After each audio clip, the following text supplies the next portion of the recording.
प्यारे बच्चों, नमस्कार। आज की ऑनलाइन क्लास में आपका स्वागत है। प्यारे बच्चों, आज हम कक्षा 8 विषय विज्ञान एनुअल एग्जाम मार्च 2023 जो आज आपका हुआ है उसको हल करने वाले हैं। तो जो बच्चे चैनल पर नए हैं या जिन बच्चों ने अभी तक चैनल को सब्सक्राइब नहीं किया, सब्सक्राइब कर दें और लाइक कर दें, अपने साथियों को शेयर जरूर कर दें। तो शुरू करते हैं आज के प्रश्न पत्र का हल। आप अपनी स्क्रीन पर देख सकते हैं वार्षिक आकलन मार्च 2023 कक्षा 8 विषय विज्ञान, समय 150 मिनट, अंक 80, सभी प्रश्न अनिवार्य हैं। प्रश्नों के अनुसार प्रश्न पत्र को 5 भागों में बांटा गया है और पहला भाग जो है वो बहुविकल्पी है। तो हम हल करते हैं बारी बारी से सभी प्रश्नों को। तो यहाँ पर पहले प्रश्न में आपसे पूछा है अग्नाशय रस किसके लिए जिम्मेदार है। अग्नाशय रस किसके लिए जिम्मेदार है? तो ऑप्शन है वसा के उपापचय, रक्तचाप, रक्त शर्करा का स्तर, विद्युत अपघटन, संतुलन। तो प्यारे बच्चों, आप सभी को पता है अग्नाशय जो है वो इंसुलिन हार्मोन छोड़ता है, अग्नाशय ग्रंथि, और उससे रक्त में शर्करा की मात्रा नियंत्रित होती है। तो ऑप्शन नंबर 3 इसका बिल्कुल सही हो जाएगा। आगे है असंपर्क बल का उदाहरण आपको बताना है। तो इसमें 3 जो ऑप्शन है वो संपर्क बल के उदाहरण है। पहला भी संपर्क बल का उदाहरण है, बाल्टी उठाने के लिए संपर्क बल लगता है, क्रिकेट की गेंद पर छक्का मारने पर संपर्क बल लगता है, एक स्थिर कार को धक्के देने में भी संपर्क बल लगता है। तो असंपर्क बल का उदाहरण कौन सा है?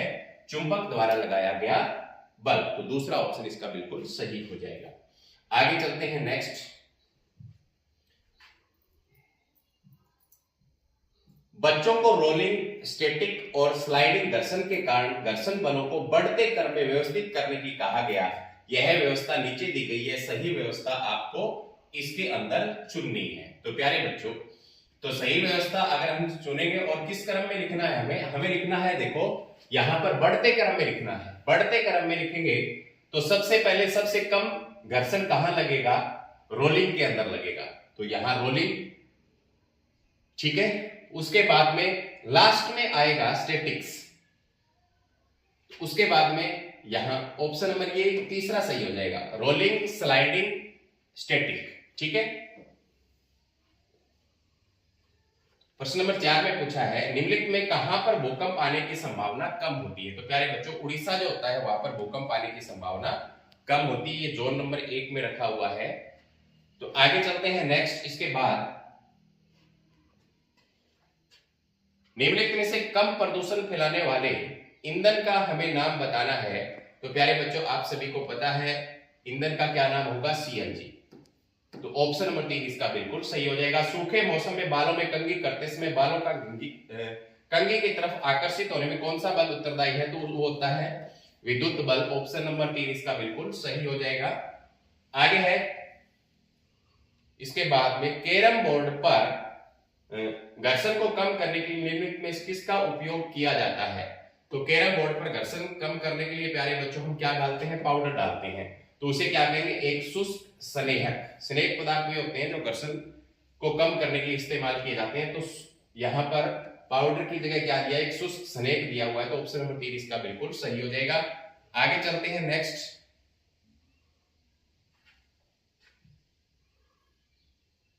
आपतन कोण परावर्तन कोण के बराबर होता है। तो हमेशा आएगा इसमें, हमेशा क्या होता है?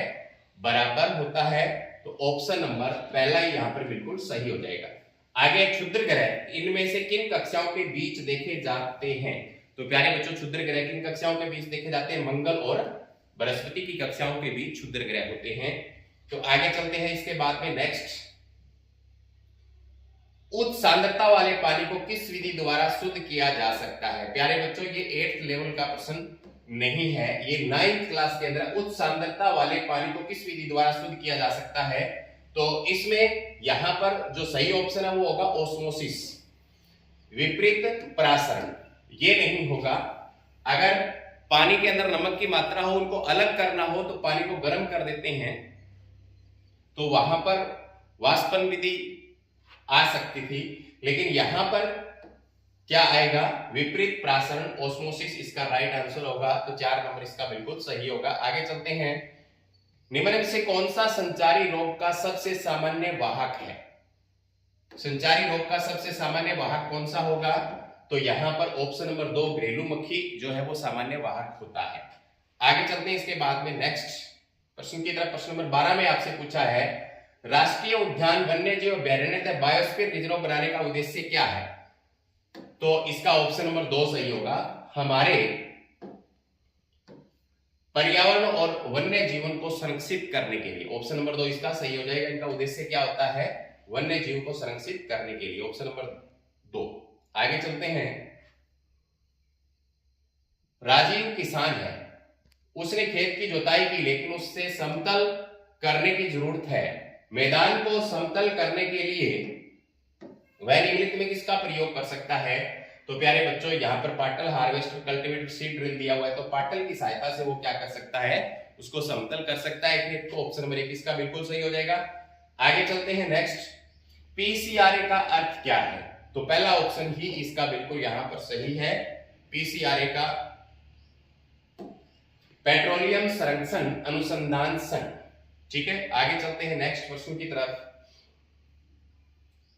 समतल दर्पण के दाएं को बाएं और इसके विपरीत दिखाने के गुण को क्या कहते हैं? तो प्यारे बच्चों ये आपने अच्छी तरीके से पढ़ा हुआ है, इसे कहते हैं पार्श्व परिवर्तन। समतल दर्पण के अंदर क्या होता है? दायां भाग बायां नजर आता है, बायां भाग दायां नजर आता है, तो उसे क्या कहते हैं? पार्श्व परिवर्तन। ऑप्शन नंबर 4 इसका बिल्कुल सही हो जाएगा। इसके बाद में है आगे एक नंबर के प्रश्न है, आगे भी उसमें खालिस्तान है। तो पेट्रोलियम से विभिन्न घटकों को अलग करने की प्रक्रिया को खालिस्तान कहते हैं। तो प्यारे बच्चों यहां पर आपकी क्लास में दिया हुआ है परिष्करण, और इसको और सही तरीके से लिखें तो क्या लिख सकते हैं? प्रभाजी आसवन, जो आपको बताया गया है। आगे चलते हैं नेक्स्ट प्रश्न नंबर 17 की तरफ। प्रश्न नंबर 17 में आपसे पूछा है नायलॉन रेशे के निर्माण के लिए खालिस्तान का उपयोग किया जाता है। नायलॉन रेशे के निर्माण के लिए खालिस्तान का उपयोग किया जाता है, तो मैंने यहां पर लिखा हुआ है कोयला, हवा व पानी का प्रयोग किया जाता है नायलॉन को बनाने के लिए। एक आदर्श ईंधन सस्ता, आसानी से उपलब्ध, आसानी से ज्वलनशील और परिवहन में आसान होता है, वो आदर्श ईंधन होता है। तो ये बात सही है, तो यहां पर सही पर आपको टिक करना है, ट्रू इसका आंसर हो जाएगा। आगे क्लोरीनीकरण पानी में कीटाणुओं को मारने के लिए आमतौर पर इस्तेमाल की जाने वाली रासायनिक विधि है, तो ये भी सही है, तो इस पर भी टिक करेंगे सही पर। आगे चलते हैं नेक्स्ट प्रश्न की तरफ। प्रश्न नंबर 20 में धातु के चालक के माध्यम से विद्युत आवेश को आवेशित वस्तु से दूसरी वस्तु में स्थानांतरित किया जा सकता है, बिल्कुल किया जा सकता है, तो ये भी सत्य बात है, तो यहां पर इसका भी क्या हो जाएगा? सही हो जाएगा। ठीक है, आगे उस पुस्तक का नाम बताइए जिसमें पौधों और जानवरों की सभी लुप्तप्राय प्रजातियों का रिकॉर्ड रखा जाता है। तो वो होती है प्यारे बच्चों रेड डाटा बुक। तो यहां पर मैंने लिखा हुआ है पहले से, क्या होगा? रेड डाटा बुक या रेड डाटा पुस्तक। आगे है प्रश्न नंबर 22। नील हरे शैवाल सीधे हवा से खालिस्तान को स्थिर करते हैं और मिट्टी की तीव्रता बढ़ाते हैं। तो नाइट्रोजन का स्थिरीकरण करते हैं किसमें? नाइट्रोजन की यौगिक के रूप में। तो 22 का क्या हो जाएगा? नाइट्रोजन। आगे है, ये भी कर लेते हैं 23 में ध्वनि ठोसों की तुलना में दरों में अधिक तेजी से यात्रा करती है। तो गलत दिया हुआ, सबसे ज्यादा ठोस में चलती है, उससे कम दरों में, उससे कम गैस में। तो यहां पर ये गलत लिखा हुआ है, तो इस पर गलत पर टिक करेंगे। आगे चलते हैं इससे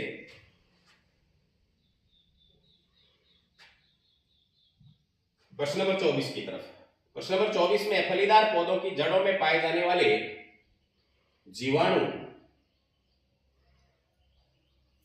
को खालिस्तान कहा जाता है। तो प्यारे बच्चों क्या होता है? राइजोबियम जीवाणु होता है, जो मैंने यहां पर लिखा हुआ है। आगे है 25। खालिस्तान अंतरिक्ष में मौजूद खगोलीय पिंडों को देखने के लिए इस्तेमाल किया जाने वाला उपकरण है। तो आसान भाषा में आप उसको लिख सकते हो, क्या होता है? दूरबीन। इससे आगे नेक्स्ट हम चलते हैं प्रश्न नंबर 26 की तरफ। बीजों को सीड ड्रिल के माध्यम से बोना प्रसारण विधि द्वारा बोने से बेहतर क्यों है? तो प्यारे बच्चों सीड ड्रिल और प्रसारण विधि क्या है? प्रसारण विधि जैसे बीज को छिड़क कर बोना, ऐसे छिड़क देते हैं, और सीड ड्रिल होती है मशीन होती है जिससे हम बुआई करते हैं, तो उचित दूरी बनी रहती है, उचित गहराई बनी रहती है, तो इससे फायदे हैं। जब प्रश्न नंबर 27 है जब किसी विद्युत उपकरण में आग लग जाती है तो पानी का उपयोग नहीं करने की सलाह क्यों दी जाती है? तो क्योंकि पानी विद्युत का सुचालक होता है, इससे आघात लग सकता है, उससे बचने के लिए। आगे भोजन को भंडारित करने वाले लोहे के बर्तनों पर टिन की परत क्यों चढ़ाई जाती है? क्योंकि लोहा खाद्य पदार्थों के साथ अभिक्रिया कर लेता है। टिन जो है उसके ऊपर चढ़ा देंगे तो वो खाद्य पदार्थों के साथ अभिक्रिया नहीं करेगा, भोजन हमारा खराब नहीं होगा।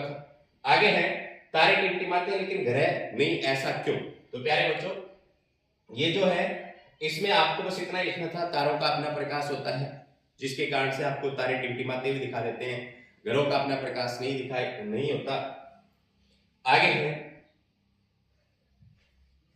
ज्वाला के सबसे भीतरी क्षेत्र का रंग काला क्यों होता है? तो प्यारे बच्चों आप सभी को पता है ज्वाला के सबसे भीतरी क्षेत्र का रंग काला क्यों होता है? क्योंकि वहां पर कार्बन के अर्धजले कण होते हैं। जैसे आपने अपने घरों में देखा होगा, आपकी मम्मी एक कटोरी रख के दिए पर काजल निकालती है, तो क्या लिखेंगे? अर्धजले कार्बन के कणों के कारण उसका रंग काला होता है। घर्षण की विधि से बॉल पॉइंट पेन कैसे चार्ज किया जा सकता है? तो प्यारे बच्चों हम सर में बार बार रगड़कर उसको क्या कर सकते हैं? उसको चार्ज कर सकते हैं। स्मोक क्या है? तो धुंध प्लस धुआं क्या है? स्मोक है। आगे पृथ्वी पर दिन और रात किस कारण से बनते हैं? तो पृथ्वी की घूर्णन गति के कारण बनते हैं दिन और रात। जैसे ये पृथ्वी है, ये सूर्य के सामने है तो यहाँ पर दिन है, ऐसे घूर्णन करती हुई इधर चली जाएगी तो पीछे वाले पर रात हो जाएगी, सामने वाले पर दिन हो जाएगा। आगे है खाद्य, प्रश्न नंबर 34 में खाद्य परिरक्षक क्या है? कुछ खाद्य परिरक्षकों की व्याख्या कीजिए। तो प्यारे बच्चों खाद्य परिरक्षक क्या होते हैं? ऐसे पदार्थ जो खाद्य पदार्थों को खराब होने से बचाने के लिए किसी खाद्य पदार्थ में डाले जाते हैं, खाद्य पदार्थों को उसमें रखा जाता है, वो खाद्य परिरक्षक होते हैं। जैसे अचार के अंदर सिरका डाला जाता है। हमें कोयला और पेट्रोलियम जैसे संसाधनों का सीमित मात्रा में उपयोग क्यों करना चाहिए? तो प्यारे बच्चों हमें पता है कोयला और पेट्रोलियम जीवाश्म ईंधन है, जीवाश्म ईंधनों को जलाने से अनेक हानिकारक प्रदूषक निकलते हैं जिससे हमारे पर्यावरण को नुकसान पहुंचता है और साथ में इसके भंडार भी सीमित हैं, तो हमें इनका जो उपयोग है वो सीमित मात्रा में करना चाहिए। आगे चलते हैं, दी गई आकृति में रिक्त वृत्तों को भरिए और बच्चे ए और बी का लिंग पहचानिए। तो प्यारे बच्चों ये बिल्कुल आसान था, आपको इसमें लिंग पहचानना था। तो यहां पर ये नर है जिसमें XX है और ये मादा है, सॉरी ये मादा है और ये क्या है? नर है। तो यहां मादा के अंदर क्या है? पहले में देखो X और X मिल रहे हैं तो XX मिल रहे हैं यहां पर, तो ये लड़की होगी। क्या होगी? लड़की। तो ए लड़की हो जाएगा। और यहां पर क्या है? नर के अंदर ये इसका X और ये Y, XY, तो ये लड़का होगा। यहां पर ये गलत लिखा हुआ है, क्या होगा? लड़का होगा। तो बिल्कुल आसान था, ए और बी का ए पर लड़की होगी और बी पर क्या होगा? लड़का होगा। आगे चलते हैं, मानव के उस अंग का नाम बताइए जो ध्वनि उत्पन्न करता है और यह कैसे कार्य करता है। तो प्यारे बच्चों हमारे यहाँ पर सौरयंत्र होता है जो ध्वनि उत्पन्न करता है, जिससे वायु व फेफड़ों द्वारा उस झिरी से बाहर निकलती है, वो कंपन करते हैं, आवाज पैदा करते हैं, आपने लिखा होगा। आगे निम्नलिखित सर्किट को ध्यान से देखें, बल्ब किस परिपथ में प्रकाशित होगा? दिए गए परिपथ के दिए गए रिक्त स्थान में हाँ या नहीं लिखे, इसका कारण स्पष्ट करें। जलेगा कि नहीं लिखे? जलेगा, तो आपको यहां लिखना था, तो मैंने यहां लिखे हुए पहले से देखो। पहले में जलेगा क्योंकि यहां पर लोहे की, धातु की, एक स्टील की आयरन नेल लगी हुई है जो विद्युत की सुचालक होती है, जिसके कारण से बल्ब जलेगा। इसमें बल्ब नहीं जलेगा क्योंकि यहां पर रबड़ लगा हुआ है। रबड़ क्या होता है? विद्युत का सुचालक होता है। और यहां पर स्टील का तार लगा हुआ है तो यहां पर भी बल्ब जलेगा क्योंकि स्टील भी धातु है, उससे बिजली गुजरेगी और जलेगा। इसके बाद में है दिए गए चित्र को नामांकित करें, उनके बीच 3 अंतर लिखने हैं। तो प्यारे बच्चों यहां पर आपको उनको नामांकित करना था, जैसे मैंने यहां पर किया हुआ है नामांकित। पहले यहां पर इसका आपको नाम लिखना था, तो ये कोशिका भित्ति है, ये हरित लवक है, ये गोल्जिकाएं हैं दोनों की तरफ से, ये अंतःद्रव्यीय जालिका है दोनों की, और ये क्या है? केंद्रक है, और ये क्या है? दोनों तरफ से कोशिका झिल्ली है, और ये क्या है? इसमें रिक्तिका है और ये इसमें रिक्तिका है। तो यहाँ पर मैंने नामांकन किया हुआ है। ये वाला पादप कोशिका का चित्र है और ये वाला जंतु कोशिका का चित्र है। 3 नंबर का प्रश्न था, आप इनमें ही अंतर लिख देते। आगे है, क्या वनों की कटाई ग्लोबल वार्मिंग से जुड़ी हुई व्याख्या करें। तो प्यारे बच्चों अगर वनों को हम काटेंगे तो क्या होगा? वायु के अंदर कार्बन डाइऑक्साइड की मात्रा बढ़ेगी, और कार्बन डाइऑक्साइड क्या है? ग्रीन हाउस गैस है। आगे है प्रश्न नंबर 41 में क्या पूछा है आपसे?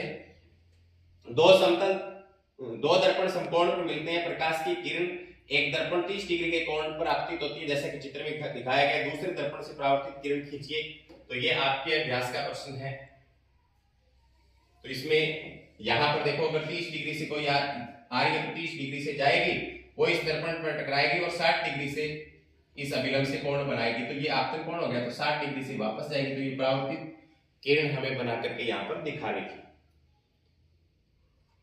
इसके बाद में है धातुओं और अधातुओं के भौतिक गुणों के आधार पर अंतर स्पष्ट कीजिए। तो प्यारे बच्चों, बहुत ही आसान था। यहाँ पर धातुओं और धातुओं लिखा हुआ है, तो आपको यहाँ क्या करना था, अधातुएं कर लेना था।